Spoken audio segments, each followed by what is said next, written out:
I want to thank Elon Musk for being here. I also want to thank the members of the Executive Committee, the members of the Selection Committee, the board of the Chicago Infrastructure Trust, elected and civic leaders of the City of Chicago. In 1960, Chicago finished work on the Northwest Expressway to O'Hare, that's referred to as, and we call it the Kennedy.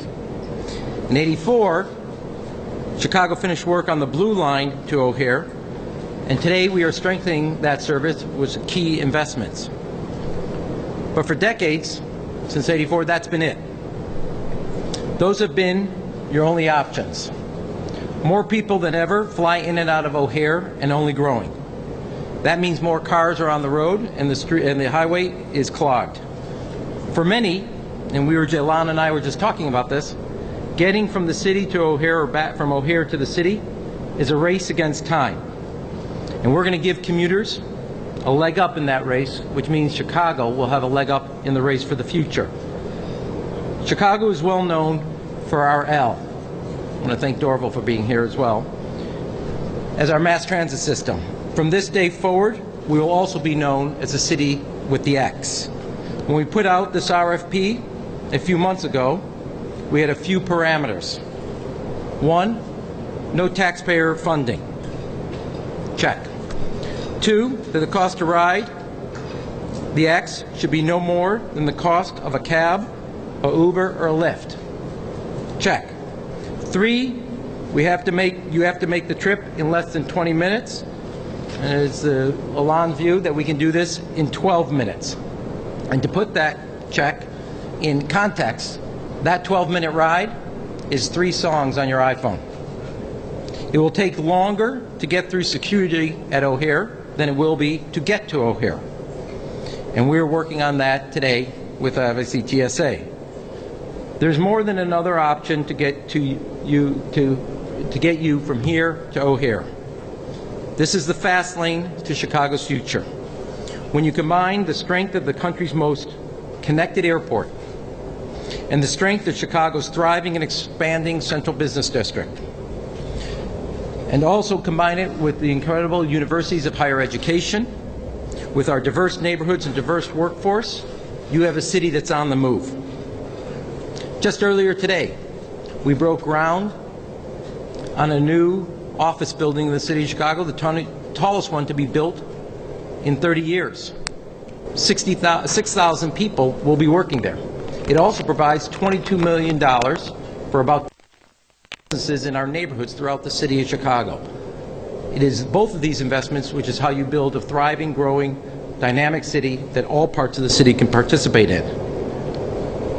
We are about to embark on the largest modernization of O'Hare in its history. That project, like this project, will create thousands of jobs and also a tremendous amount of economic opportunity. Both of these projects will not cost Chicago taxpayers a single penny. We are also modernizing not only O'Hare and building the new X, we're also modernizing Midway Airport. We're modernizing the Union Station. We're modernizing the red, purple, and blue lines to our neighborhoods and community. And today we are allowed to add the X to that modernization, what I refer to in the office as the 5 big transportation projects. If you want to have, for your city, a 21st century economy, you must have a 21st century transportation foundation. Chicago is the only city in America that is home to 2 international airports, both accessed by public transportation. Chicago is also the only city in America that offers direct flights to every major continent in the world. Chicago is also the only city in the United States that all 3 major carriers operate out of. That is a tremendous advantage. This plan further sets Chicago apart from the competition. It builds on our legacy of innovation, and it builds on our legacy of invention. It builds on our global economic leadership. It builds a better bridge from Chicago to the world and the world to Chicago. And when time is money, it pays to get to where you need to go in the blink of an eye. Chicago is always on the cutting edge. Chicago is always looking over the horizon to see what's next. Chicago is always looking to what is possible and then making it achievable. That is what we did when we reversed the flow of the river. It's what we did as a city when we also created the first skyscraper. Making and thinking about the future and then making it achievable for all of us. That is the same to be said about our partner with the city's future. Elon Musk is one of the great engineering minds of our time. He is one of the great business leaders and entrepreneurs of our time, and he's one of the great visionaries of our time. And because Elon Musk is also planting his flag in Chicago, I wanted to present him with the Chicago flag as a gift. And then before that,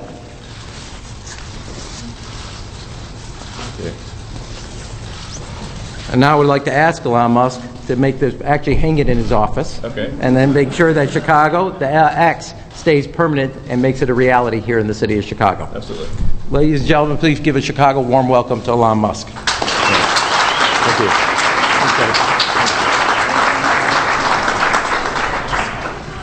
All right, well, we're super excited to do what I think is going to be groundbreaking technology in one of the greatest cities in the world. I'd like to thank the mayor and the mayor's office and the city of Chicago for having the faith to bet on the Boring Company. We think we're going to really be very good at boring, and the ride is going to be very exciting. One of the things I love about America in general is the sense of possibility, the sense of wonder, the willingness to take chances on new ventures and new technologies that really are profoundly, or have the potential to be profoundly better than what's done in the past. And we think that with the loop system, which will ultimately transition to the Hyperloop system, there's the potential here for a revolutionary transport system. And working with a city like Chicago, where one of the great things about Chicago is that there's the number of approving authorities is small. So this is that sometimes frustrates these people. Yeah. Yeah, I mean, there's clear authority on in terms of getting approvals for various things. It's in some places you could be upwards of 12 or 15 different separate authorities in order to get approval to do something. In Chicago, that is a far smaller number, and that allows us to go through all of the appropriate environmental and regulatory approvals, but do so in a streamlined fashion. And that's one of the assets that I think Chicago has as a city. And that's why we want to do what we think will be the first publicly useful version of the loop from the Boring Company in Chicago. We really look forward to having a super exciting new technology in operation here in Chicago as soon as possible. We expect to start, assuming we receive the approvals, to start drilling later this year, perhaps as soon as 3 or 4 months, and we'll start drilling both from the station side and from the airport side. One of the interesting things that the mayor mentioned to me was that originally the station was going to do a pre-clearance for people going to the airport, so maybe to go straight to your terminal and minimize the time taken to get to your flight. That would be a pretty exciting possibility. So let's see, with that, are there questions that we can answer? Charles? Oh. Okay. Oh, I have a hat. I think my flag is a little slightly better, that's all. Well, this is a limited edition hat. Yes. Okay. Charlie? Mr. Mayor, I'm sure you've thought about how this is going to change the way we live in Chicago, would change the way the downtown is going to look. How do you anticipate this changing the lives of average Chicagoans? Well, that's a great question. First of all, let me take a step back. It's a fair question. I've always, since day one, I've always said this key to Chicago's future is to invest and grow that future. And there are many, many, as I tried to list earlier, strengths to the city of Chicago. Its aviation system, its mass transit system, but first and foremost, the people.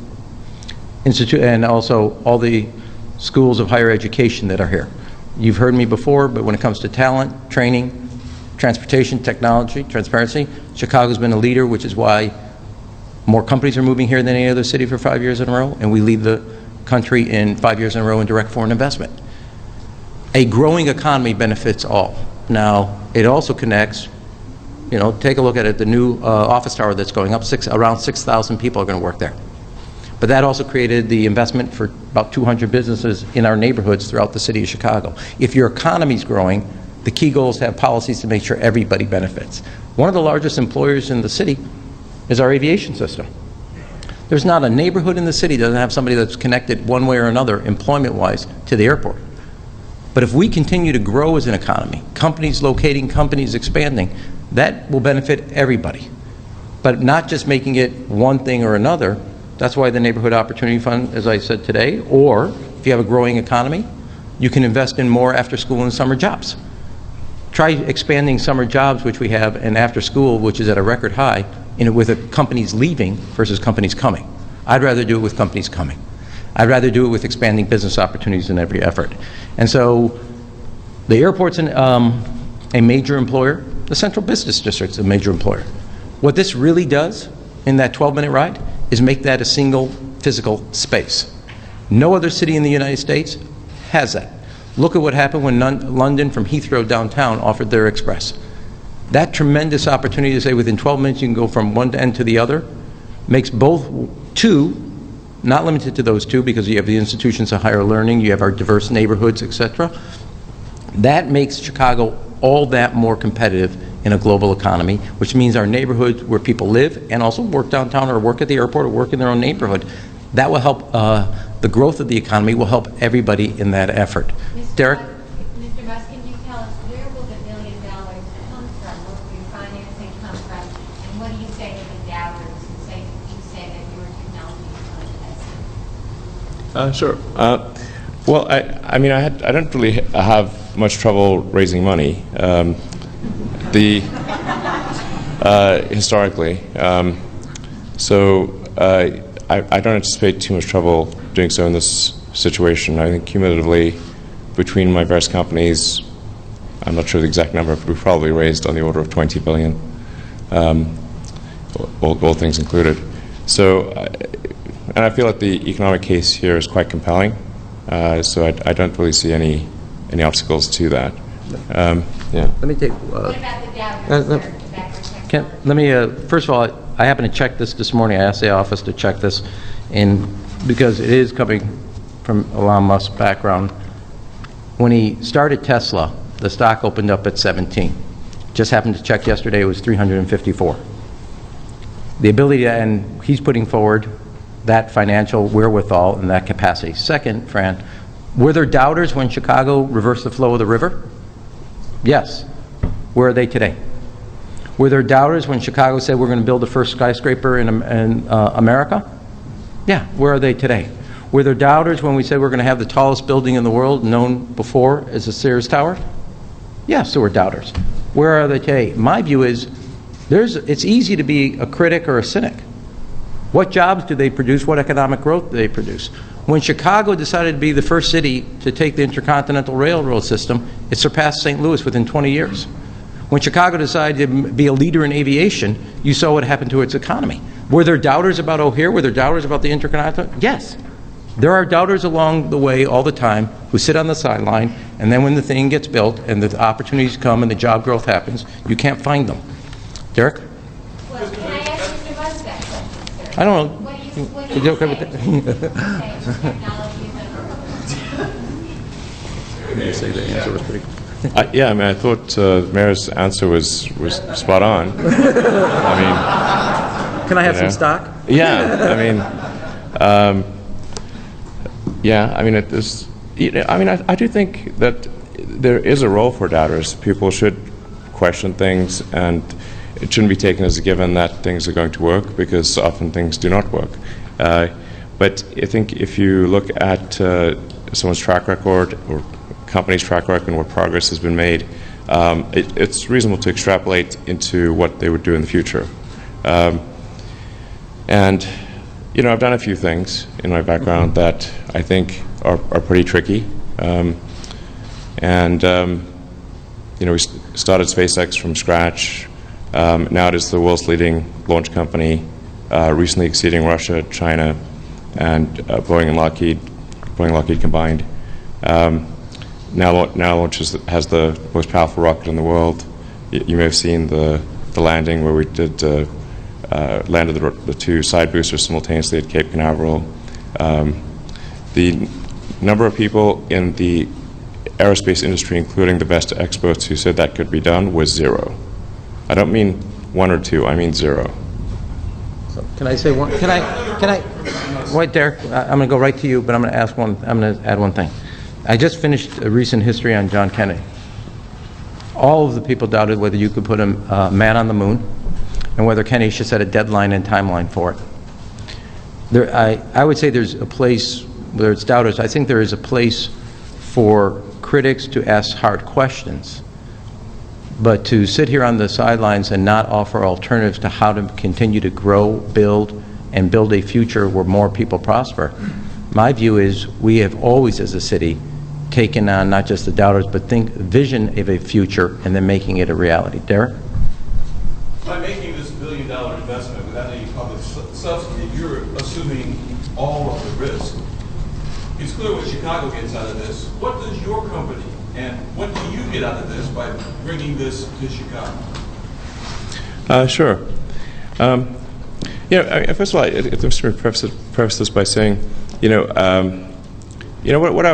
what I would ask is that this is a difficult thing that we're doing. It's a hard thing. It's a new thing, and I'd hope that you cheer us on for this. Because if we succeed, it's going to be a great thing for the city, and if we fail, well, I guess me and others will lose a bunch of money. So it's not yeah. Are you saying that Chicago is giving you the opportunity to test this technology and make it a reality on a large scale? Chicago is giving us the opportunity to show that it can be useful and economically viable on a large scale. We have a test tunnel that we are digging in Los Angeles, and we expect to complete that test tunnel within a few months.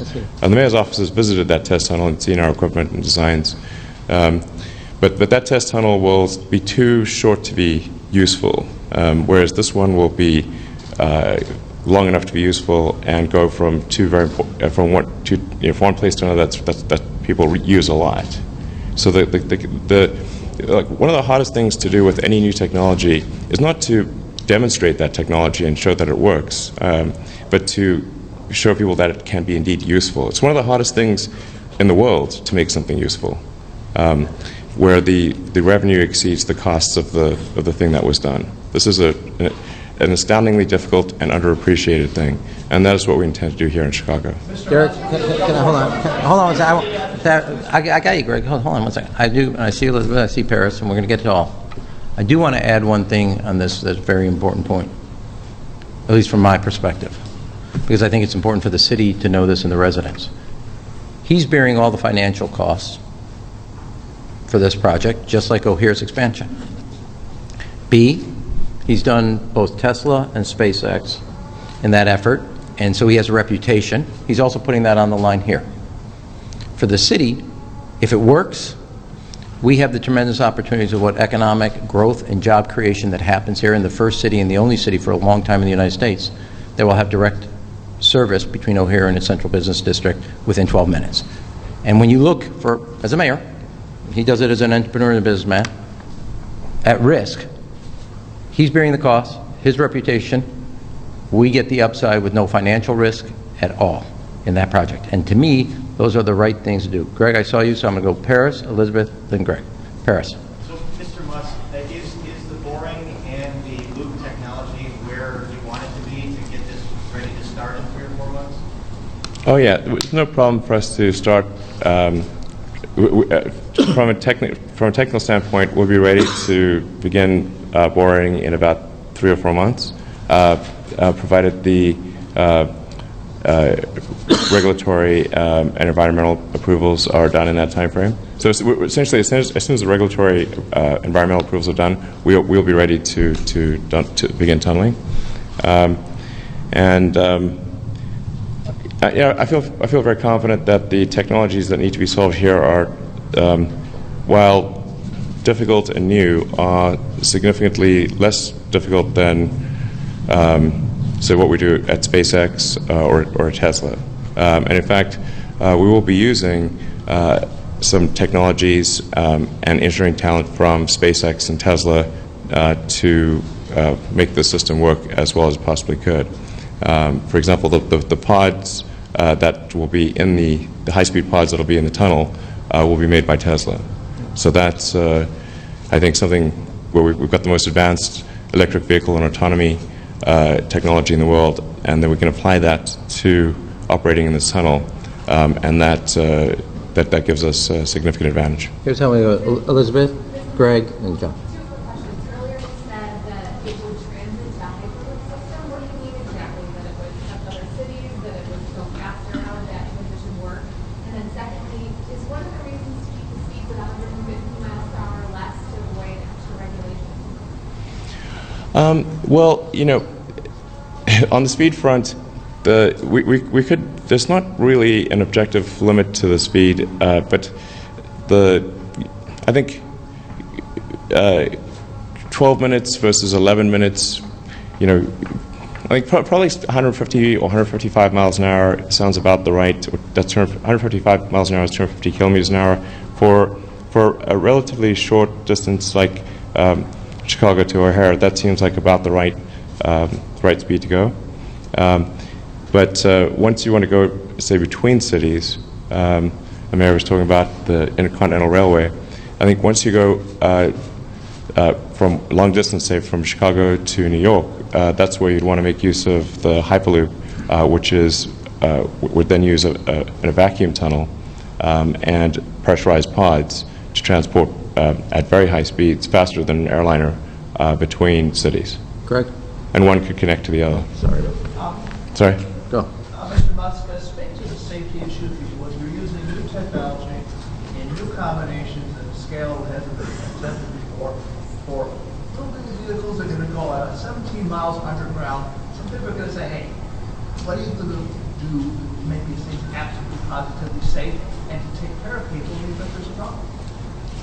Yeah, I think this is a considerably easier safety problem than vehicles operating on the highway. Because on the highway or in streets, there are lots of intersecting streets. You've got to worry about the behavior of other people on the road. You've got Other people in your car? Yeah, other people in your car. The roads can vary quite a lot. They can be sort of unidentified debris on the road. It's the road problem that Tesla's dealing with is vastly more complex than a tunnel where vehicles only going in one direction on one track in a known environment. So it's a vastly simpler problem than dealing with public roads and highways. Mr. Musk, will you be using union labor on this, and do you believe that this will be operational within 12 to 16 months after you start digging? We do intend to use a combination of union and non-union labor. And I was just actually talking to my team, of the subcontractors, 12 of the 15 are women, minority, or veteran-owned. How soon after you start digging will the operation? This is hard to say. Aspirationally, it would be within 18 to 24 months. But I would say it's very unlikely to be more than 3 years. Sorry. We're only going to open the system to the public once the safety is extremely well proven. So even once it is done, we'll be doing demonstration rides, but it will go through a rigorous safety qualification process before putting large numbers of people on board. Becky? What if not enough people use it? What if it doesn't, people don't buy it, it's too expensive? What if it doesn't work? You want me to take that one back? Sorry? You want to go? I got mine here. Okay, Okay, sure. You mean what if the revenue? It's not profitable, you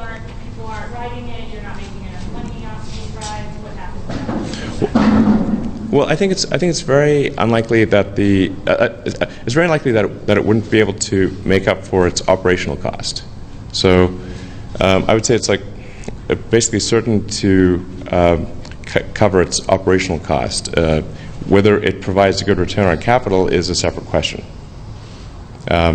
There's some risk that it does not provide a good return on capital, but I think there's almost no risk that it does not that it cannot handle its daily operational costs. Let me beg you then, here's how I look at it for the city.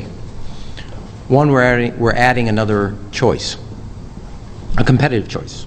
You can take the blue line, you can personally drive and park, you can take either a rideshare or a taxi cab, and now you'll have the X. And you can make a choice based on time and money, but we're giving everybody an option of what they want to pay. Second is, if it doesn't get built, there's also a cost associated with it. Now, I happen to think the expansion of O'Hare and modernization, both O'Hare and Midway, the blue and the red line, are key, and Union Station are key for Chicago's future, as I do believe this. But I think we can all know here it doesn't require between journalists, public official, or entrepreneur, or civic elected officials. We know what happens if we have just the options that are available. But when you think about the future and you think about the economy and you think about where we're going, the fact that Chicago could be the first city not only with a best connected airport, but a new Global Alliance terminal, and also the capacity to get from one end to the other in 12 minutes. You think of all the opportunities in that effort. I don't consider that a losing proposition. I consider that a winning proposition for the city. And I do know, since I spend some time recruiting companies, a modern transportation system, both public as well as aviation, incredible universities that are doing cutting-edge research, incredible talented workforce, a very livable city, and a workforce with the greatest work ethic in the United States. Chicago's competitive edge is unbelievable. This will add to it and give us a cutting workforce with the greatest work ethic in the United States. Chicago's competitive edge is unbelievable. This will add to it and give us a cutting edge that helps us can maintain and build the commanding world-class economy we have in a very competitive world economy. Thank you. No, I told you, O'Hare modernization and this are all going to be bared by either people that fly out of O'Hare or, in this case, Elon Musk and his company. We get all the upside, which is all the jobs and economic opportunity that come with it.